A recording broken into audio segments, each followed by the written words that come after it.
પ્રાર્થના સંદેશ ન્યૂઝમાં આપનું સ્વાગત છે।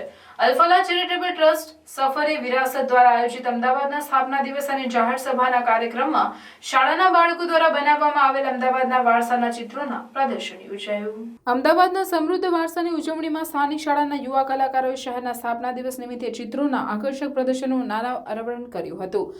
જુહાપુરા ખાતે આયોજિત આ કાર્યક્રમમાં શાળાના બાળકોની કલાત્મક પ્રતિભા દર્શાવવામાં આવી હતી, જેમણે અમદાવાદના સાંસ્કૃતિક અને ઐતિહાસિક મહત્વને તેમના જીવંત અને કાલ્પનિક સર્જનો દ્વારા જુસ્સાપૂર્વક દર્શાવ્યું હતું। સફરે વિરાસતના ફાઉન્ડર ગુલમોઇન ખોખરે જણાવ્યું હતું કે આજ દિન સુધી જીવે છે તે નામ અહેમદાબાદ, જે હંમેશા રહે અમનો આબાદ।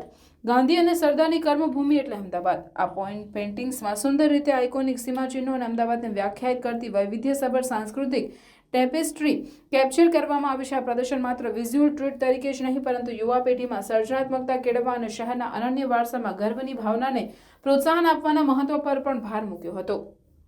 અલ-ફલાહ ચેરિટેબલ ટ્રસ્ટના મેનેજિંગ ટ્રસ્ટી જનાબ ઝાકિર અરબ ઓર અનિશ દેસાઈ દ્વારા જાહેર સભા કાર્યક્રમનું આયોજન કરવામાં આવ્યું હતું। આ કાર્યક્રમમાં એકતા અને વિવિધતાની ઉજવણી કરવા માટે સમુદાયના સભ્યો, નાગરિક નેતાઓ અને વિવિધ બેકગ્રાઉન્ડથી પ્રતિનિધિઓને એકસાથે લાવવામાં આવ્યા હતા।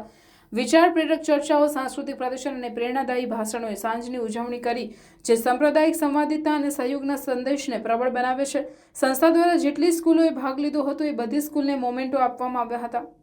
દરેક સ્કૂલના 5 વિદ્યાર્થીઓને મેડલ આપવામાં આવ્યા હતા અને ભાગ લેનાર તમામ વિદ્યાર્થીઓને સર્ટિફિકેટ આપવામાં આવ્યા હતા।